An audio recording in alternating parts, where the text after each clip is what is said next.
meminta Jokowi untuk memanggil, memerintahkan Kapolri, memerintahkan kepada Kapolda di Reskrimum, di situ kan sudah ada relasi kuasa.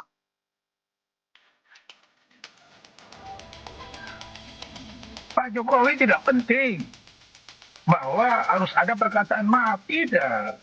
Datang selesai, inilah namanya diplomasi tingkat tinggi. Pertemuan Egy Sujana Damai Hari Lubis dengan Jokowi tanggal 8 Januari lalu hingga berbuah penghentian kasus keduanya masih menimbulkan perdebatan. Apalagi belakangan muncul tudingan jika dalam pertemuan di rumah Jokowi kala itu turut dihadiri penyidik dan Dirkrimum dari Polda Metro Jaya. Hal inilah yang membuat kubu Roy Suryo yakin jika dikeluarkannya SP3 untuk Egy dan Damai Lubis karena pengaruh Jokowi yang masih kuat. Ya, Bang Egy meminta kepada terlapor ya untuk memerintahkan Kapolri, Kapolda dan Direskrimum dan langsung dipanggil oleh ajudannya Kompol Syarif. Di situ indikasi yang sangat kuat bahwa ini kriminalisasi. Bagaimana mungkin terlapor warga biasa bisa memerintah Kapolri, Kapolda, Direskrimum? Di mana logikanya terlapor memerintah? Berarti ada indikasi bahwa ya penyerahan berkas kami ke kejaksaan juga atas perintah terlapor. Yang sehingga terburu-buru tanpa memeriksa ahli kami, ini pasal 12 tahun loh, 8 tahun. Perintah begini. Pasal 32 dan 35. Tunggu bentar Bang.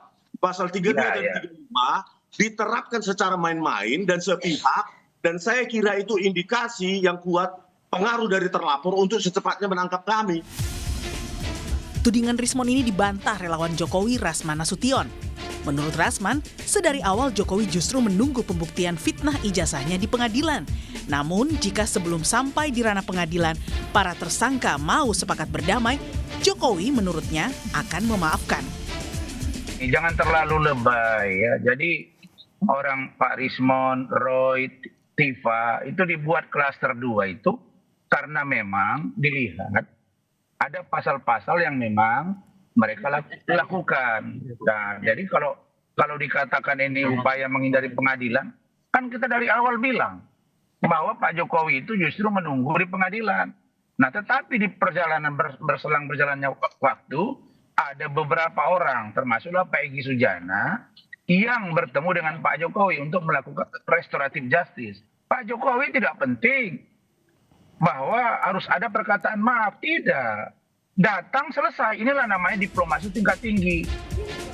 Sebelumnya, Egy Sujana mengaku jika ia datang menemui Jokowi di Solo bukan untuk meminta maaf, melainkan meminta Jokowi yang diyakini masih punya pengaruh yang kuat agar memerintahkan Kapolri hingga Kapolda Metro Jaya untuk menghentikan perkara yang menjeratnya.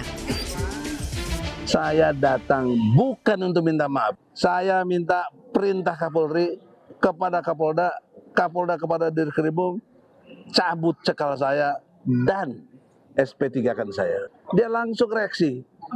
Mas Syarif, ajudannya, panggil polisi. Nah, saya baru tahu di sana polisi, bukan saya didampingi polisi.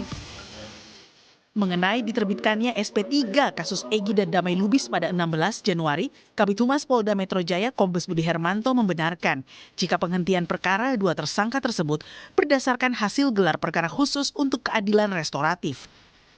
Budi menambahkan, gelar perkara khusus dilakukan setelah adanya permohonan dari para terlapor dan tersangka serta mempertimbangkan terpenuhinya syarat keadilan restoratif sesuai ketentuan yang berlaku. Upaya Roy CS untuk membuktikan penetapan tersangka terhadap mereka tidak tepat terus diupayakan. Terbaru, Roy CS membawa 3 saksi ahli yang meringankan ke Polda Metro Jaya. Mereka adalah ahli digital forensik di bidang digital image processing, Tono Saksono, ahli komunikasi yang terlibat dalam penyusunan Undang-Undang ITE Henry Subiakto, dan ahli saraf dan neuroscience Zainal Mutakin. Tim Liputan, Kompas TV.